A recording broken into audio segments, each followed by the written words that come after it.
ba matashi ya samu ba, yaushe irin waɗannan matasa da kuke kira nigogi, waɗanda inda ka gansu to ana shaye-shaye ne, duk inda ka gansu to sun ga akwai wasu jajayen 'yan mata ne, duk inda ka gansu to akwai wuri ne na wani ta'addanci, za a yi fada ko akwai kiɗa ko za a yi rawa ko wani abu. A daidai lokacin da waɗannan su ne siffofin waɗannan matasan da ake rayuwa da su a irin waɗannan zamunan, sai yayi daidai da irin waɗannan matasan a zamanin annabi sallallahu alaihi wasallama, da annabi na cewa ba za su je yaƙi ba, su kuma suna ganin cewa an tawo musu haƙi a ba su dama su je. Menene ya ja waɗancan matasa suke ainihin gwagwarmaya, suke ja da manzon Allah cewa a basu su je jihadi? Sai dan an tarbiyyance su akan kyawawan ɗabi'u tun suna ƙanana, sai dan tun suna ƙanana an nisanta su daga munanan ɗabi'u.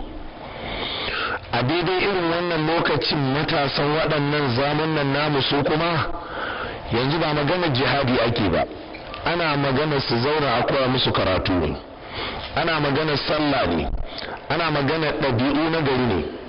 Waɗannan abubuwan ba sa ba su sha'awa. Me ya jawo haka? Shine an samu tangarɗa tun daga kan tarbiyyarsu. Idan ka dubi wannan maganar, tuna daga cikin gwagwarmayar da muke akan cewa a yi ƙoƙari a tarbiyyanci yara akan addini na gaskiya tun suna ƙanana.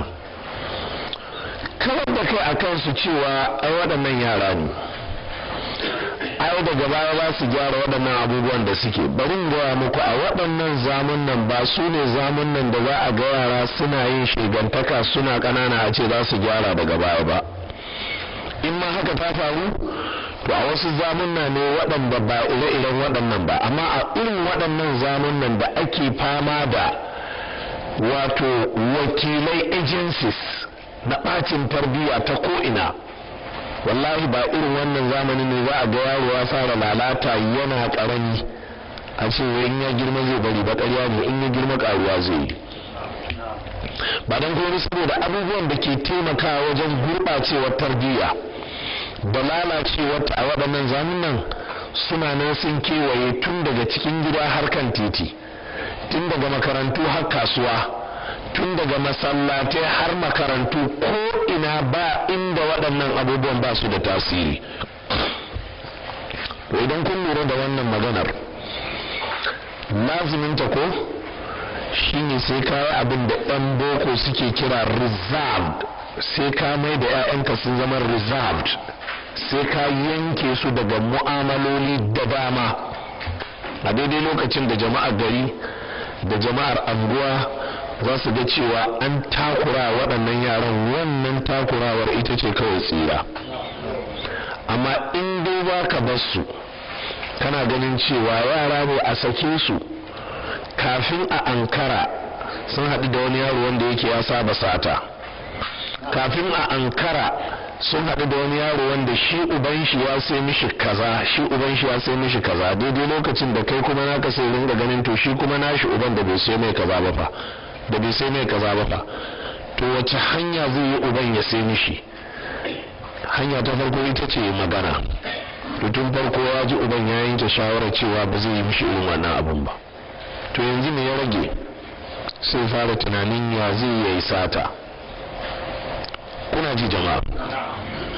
Don haka a irin waɗannan lokutan iyaye ku sa ido, ba su ne lokutan da za ku bar 'ya'yanku suna cuɗani da kowaɗanne yara ba. Waye abokin ɗanka? Idan ya fita ina yake zuwa? A makaranta da suwa ya shaku? Amma galibin iyaye abin da suke ɗauka, ya riga ya haifi ɗa, ya gina gida, an ba shi ɗaki, ana dafa abinci kullum a gida, to ajanda shi ta gaba shine ina zai samu kuɗi ya ƙaro wata matar. Ita ma an ta haihu ina zai samu kuɗi ya ƙaro wata matar. Ita ma an ta haihu ina zai samu kuɗi ya ƙaro wata matar. Ita ma an ta haihu shikenan sai watsi da su, to yanzu ba ta matan yake ba, ba ta 'ya'yan yake ba.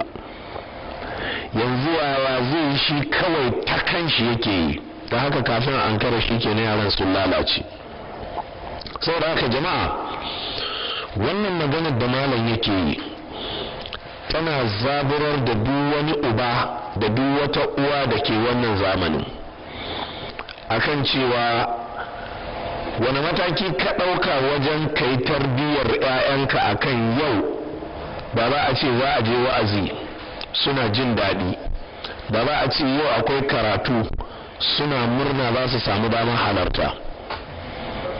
wani mataki ne ka ɗauka akan yau da za a ce za a tafi fati ba ka wurin a makaranta ne amma ɗanka zai ce a Allah ya tsare ni, ba don yana jin tsoron ka ba sai don yana jin tsoron Allah, ba don kuma ba sai don kayi tarbiyyar shi.